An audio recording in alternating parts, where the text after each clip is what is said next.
There is a photograph on Karen Doyle's refrigerator, taken at 8:52 p.m. on her husband's 60th birthday. Everyone is laughing.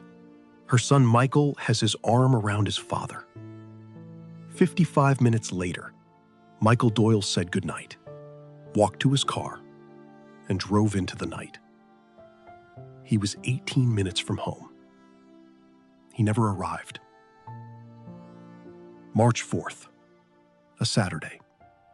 34-year-old Michael Doyle drove 40 minutes to his parents' house in Ashford Creek for his father's 60th birthday dinner. Pot roast, the good wine, and the same toast his mother gave every year. He seemed, by every account, completely himself. He teased his younger sister about her new job. He promised his father they would go fishing in the spring. At 9:47 p.m., he hugged his mother at the door and said the same 4 words he always said. Love you. Drive safe. It was the last thing his mother ever heard him say. His route home was simple. 18 minutes, the same drive he had made 100 times. Route 9, past the reservoir, then a right onto Cedar Hollow Road. At 10:03 p.m., his phone pinged a cell tower near the reservoir. Right on schedule, right where it should have been. It was the last signal his phone would ever send. Michael lived alone. No one expected to hear from him that night. It was not until the next afternoon, when he missed a standing lunch with his sister, that anyone realized something was wrong. His apartment was untouched. His bed had not been slept in. His dog, a beagle named Otis, was still waiting by the door, exactly where a neighbor had left food for him that morning. And his car, the one he drove to dinner, the one his mother watched pull out of the driveway, was simply gone. Not found abandoned, not found at all. Investigators searched Route 9 for 11 miles in both directions. They dragged the reservoir. They checked every driveway, every barn, every gas station between Ashford Creek and Michael's apartment. Nothing. No skid marks, no accident report, no car matching his description at a single toll camera, gas station, or traffic light along a route with almost no other way to travel. A man had vanished mid-drive on a road with nowhere else to go. 3 theories took shape.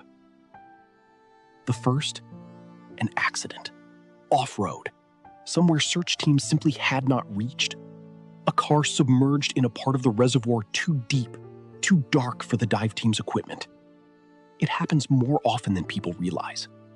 The second, Michael Doyle had debts. Investigators learned he owed a former business partner nearly $80,000, a partnership that had ended 6 months earlier in a lawsuit neither side ever discussed with family. The third, the one Karen Doyle cannot accept, is that her son chose to disappear, but his bank accounts sat untouched. His passport remained in his desk drawer, and a man who called his mother every single Sunday does not simply stop calling. People do not leave everything behind to start over. Not their dog, not their mother's Sunday calls, not without a single word. For 3 years, the case sat cold. Then, on a spring morning, a road crew clearing brush near mile marker 14, nearly 4 miles past where Michael's phone had last pinged, found something in the grass. His phone. Cracked, dead, but intact. Forensic technicians managed to recover partial data.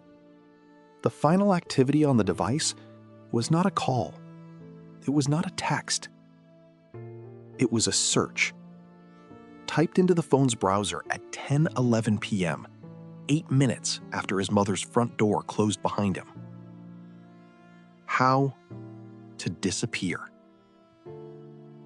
3 words that reopened every question investigators thought they had already answered, and raised one no one could explain.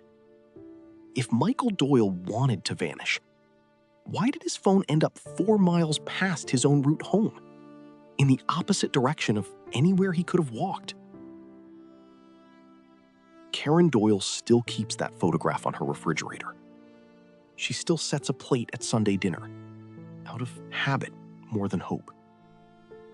Somewhere between a locked front door and a cell tower by the reservoir, something happened to her son. A search typed in a moment of fear or planted to mislead? A phone carried 4 miles by a man or by someone else entirely? The case remains open. Route 9 remains the same quiet road it always was. And somewhere, someone may know exactly what happened in those 18 minutes. If this story stayed with you, share it. Because the next person who hears this name might be the one who finally remembers something. A family dinner was the last time anyone saw Michael Doyle. 18 minutes from home, he simply disappeared.